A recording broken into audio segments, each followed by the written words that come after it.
খেলা বড়ই অদ্ভুত। এই খেলায় জীবন কখনো আহা, কখনো আহারে। আমি তো টিজারের ডায়লগ শুনেই অবাক হয়ে গেছি। রাজনীতির খেলা বড়ই অদ্ভুত।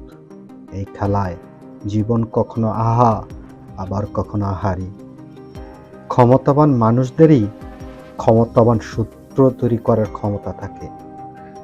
রাজনীতি যুগে যুগে জন্ম দিয়েছে কত জানা না জানা গল্পের।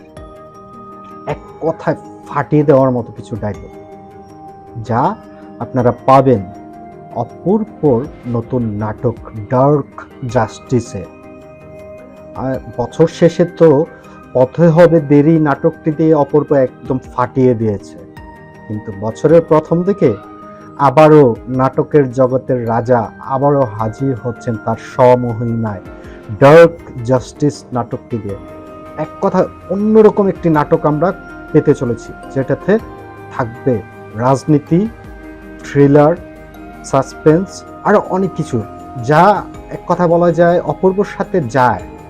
অপূর্বর যে অ্যাক্টিং অ্যাবিলিটি, তার অ্যাক্টিং স্কিল, এগুলো দিয়েও যে কোনো ধরনের ক্যারেক্টার ফুটিয়ে তুলতে পারে। আর এরকম একটা ভারী একটা ক্যারেক্টার ডার্ক জাস্টিস, ডার্ক একটি ক্যারেক্টার আমি বলবো, এই ক্যারেক্টারটা দিয়ে না আসল কথা অপূর্ব একদম ফাটিয়ে দেবে।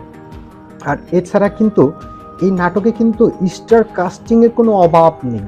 অনেক ভালো ভালো অভিনেতারা কিন্তু এই নাটকটিতে অভিনয় করতে চলেছেন। আমরা কিন্তু ইরফান সাজ্জাদকে খুব ভালো করে চিনি, ও কিন্তু খুব ভালো একটি অভিনেতা। ওর সাথে আমরা যাকে তোতা নামে চিনি, যে তোতা এক কথা বলা যায় ভিলেন রূপে যদি অভিনয় করে যে কোনো নাটকে, তাকে এক কথা বলা যায় অসাধারণ অভিনয় করে থাকে। সে ভিলেন রূপে তোতা কিন্তু এটাতে থাকবেই।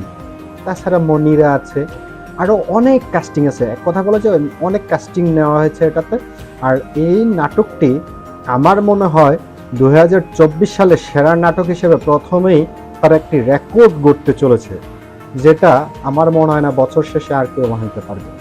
বছরের শেষে তো একটি ধামাকা অপূর্ব দিয়েছে, যা এক কথা বলা যায় সবার হৃদয় ছুঁয়ে গিয়েছে, পথে হলো দেরি নাটকটি দিয়ে।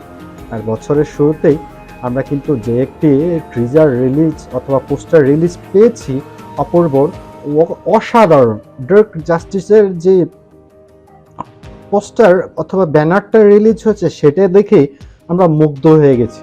তাহলে ভাবুন যে ওর নাটকটা কেমন হতে পারে। আর ডায়লগগুলো কি, ক্ষমতাবান মানুষদেরই ক্ষমতাবান সূত্র তৈরি করার ক্ষমতা থাকে।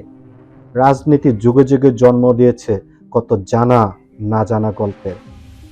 একদম ফাটিয়ে দেবে ভাই, কি বলবো, অপূর্বর ফ্যান হয়ে গেছি এই কিছুদিন ধরে। ওর পথে হলুদের এই নাটকটা দেখার পর থেকে না, ওর এক কথা বলা যায় ওর ক্রেজটা কিন্তু অন্য জায়গায় চলে গেছে।